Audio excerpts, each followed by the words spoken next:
Boker Tov, cette veille, le Shabbat Parashat Shemot, vendredi 17 janvier, 17 Vet, dit le texte qu'il aperçut un Égyptien, Moshe, il aperçut un Égyptien frappant l'Hébreu, un de ses frères. Moshe s'est tourné de côté et d'autre, et ne voyant apparaître personne, il a frappé l'Égyptien et il l'a enseveli dans le sable.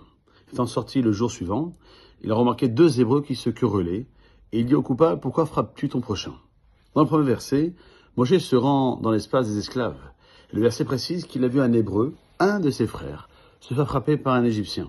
Pourquoi préciser un de ses frères?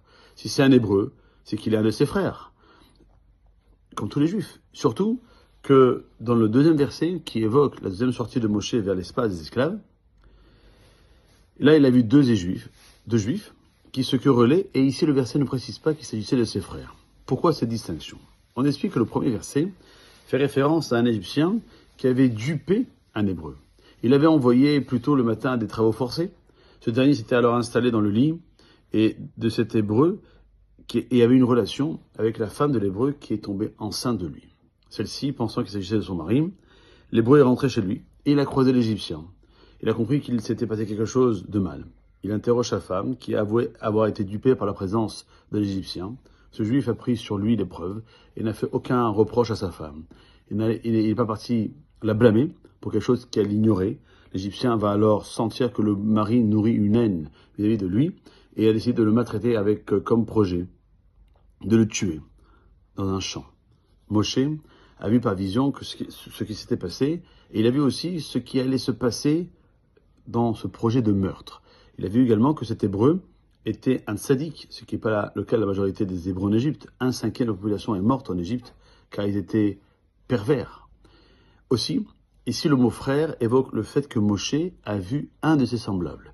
Il a vu que cet homme était un tzaddik. Il a décidé de le venger en tuant l'Égyptien avant que ce dernier n'arrive à finaliser son plan diabolique.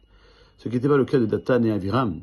Ces deux mécréants notoires, les deux avaient colporté au royaume le fait que Moshe avait frappé un Égyptien, et dont le deuxième verset fait référence. Et ici, le verset ne parle pas de frères, il évoque seulement deux personnes hébreux. Moshe était capable de sonder la pureté d'un juif et la haine, la méchanceté d'un rachat, et que nous, on n'est pas Moshe Rabbeinu, donc on va essayer de faire en sorte de pouvoir juger chacun les Krav Zechut, et que faire en sorte que nous puissions avancer main dans la main pour que Bézat Hashem, les choses se fassent dans la hardout, dans l'unité. On a besoin de cette union pour, merci Hashem, assister à ce qu'on rêve depuis quasiment le 2000 ans. Comme dira David Ameler, Azorim Bedimra, Berina Iksoru. Nos ancêtres ont semé dans la tristesse, dans les pleurs. J'espère que nous serons la génération qui récoltera tout ce qu'ils ont pu planter avec le sourire, avec la joie de voir la Géoula Shelema se rapprocher. En attendant, passons et passez un excellent Shabbat Shalom ou Mevorach. Kol Tov.